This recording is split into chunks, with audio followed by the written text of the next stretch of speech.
जय गुरुदेव महाअवतार बाबा जी। दोस्तों, मैं बात करूंगा कि हमें हर व्यक्ति से प्रेम करना चाहिए। भागवत गीता में भी कहा है, जो एक पंडित में, एक हाथी में, एक कुत्ते में और एक गरीब व्यक्ति में समान रूप से देखता है, उन्हें समान रूप से देखता है, वही मेरा सच्चा भक्त है। तो दूसरों से प्रेम करने का अर्थ यही है कि हमें परमपिता परमेश्वर की छवि सब में देखनी है।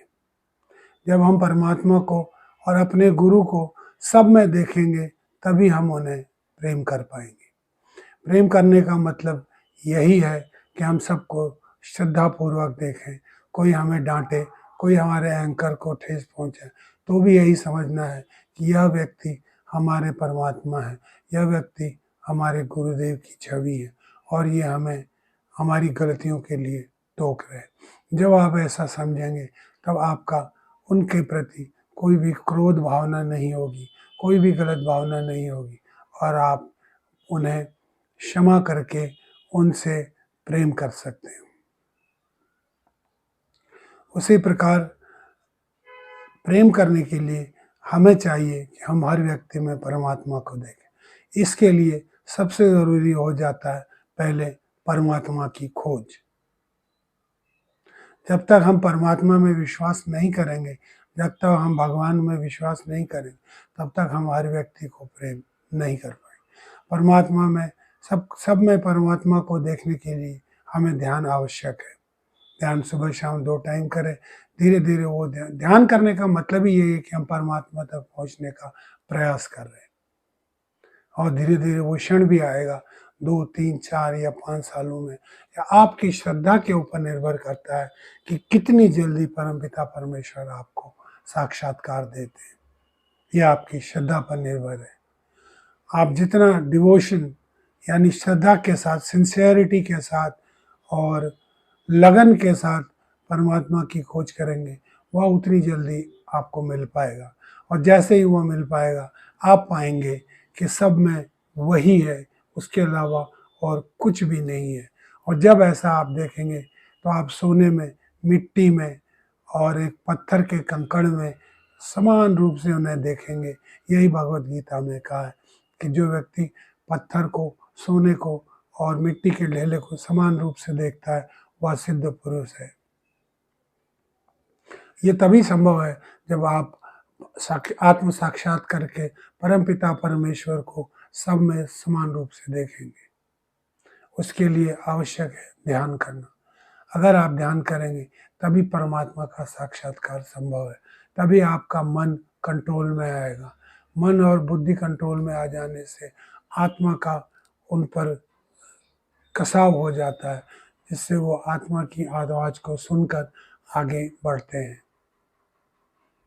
आत्मा हमारे अंदर एक अदृश्य रूप से एक ऐसी शक्ति है जो हमारी अच्छाइयों को, जो हमारी बुराइयों को, जो हमारे पल पल के कर्म को देखते जा रही है। वो एक दृष्टा है, वो देखते जा रही है। आप जब गलत करेंगे तो आपको चेताएगी कि आप गलत कर रहे हैं, ऐसा मत करिए। मगर आप अपने स्वभाव के अनुसार, अपनी कमियों के अनुसार गलत राह चुन लेते हैं, तब वो आपको गाइड करना बंद कर देती है। उसी प्रकार से जब आप अच्छे मार्ग पर चलते हैं, अच्छे काम करते हैं, दूसरों की भलाई के लिए कर्म करते हैं, समाज की भलाई के लिए कर्म करते हैं, तब ऐसे समय में आत्मा भी आपको आगे बढ़कर अच्छी गाइड करती है, अच्छी गाइडेंस देती है। तो आत्मा यही आपको कहेगी, आप सबसे प्रेम करिए। जब आप सन्मार्ग की ओर चलते हैं, जैसा कि गायत्री मंत्र कहता है, वह परमात्मा हमारी बुद्धि को सन्मार्ग की ओर प्रेरित करे। गायत्री मंत्र ये नहीं कहता कि हमें ये संसार का सुख मिल जाए। गायत्री मंत्र ये नहीं कहता कि हम संसार के सबसे धनी व्यक्ति बन जाए। गायत्री मंत्र कहता है बुद्धि सन्मार्ग की ओर प्रेरित हो जाए, हम अच्छे रास्ते पे चलने लगें, ऐसा परमात्मा हमारे ऊपर कृपा करे। और जब हम सन्मार्ग की ओर प्रेरित चलने लगते हैं, तो तभी संभव होता है कि हम हर व्यक्ति को उसी प्रकार से प्रेम करें जिस प्रकार हम अपने आप को या अपने सगे संबंधियों को, अपने परिवार के संबंधियों को प्रेम करते हैं। और सबको प्रेम करना मतलब सब में परमात्मा को देखना, मतलब आप किसी भी क्षण परमपिता परमेश्वर से दूर नहीं होंगे। आप हर व्यक्ति में, हर वस्तु में जब परमात्मा को देखने लग जाएंगे, तब आप पाएंगे कि आप आत्म साक्षात कर चुके हैं और परमात्मा से एक क्षण भी दूरी में नहीं। पंखा चलेगा तो आप उसमें भी परमात्मा का आशीर्वाद पाएंगे। आपके पास कोई पेट है तो आप उसमें भी परमात्मा का रूप देखेंगे। आप बाहर चलते किसी व्यक्ति से टकराते हैं, आप उसमें भी परमात्मा का स्वरूप देखेंगे। इस प्रकार आप देखेंगे कि ऐसा कोई क्षण ही नहीं जिस समय आप परमात्मा से दूर होंगे। तब आप सबसे समान रूप से प्रेम करेंगे। उसके लिए एक ये कह देना कि ऐसा करें बहुत आसान है, लेकिन उसको निभा पाना बहुत कठिन होता है।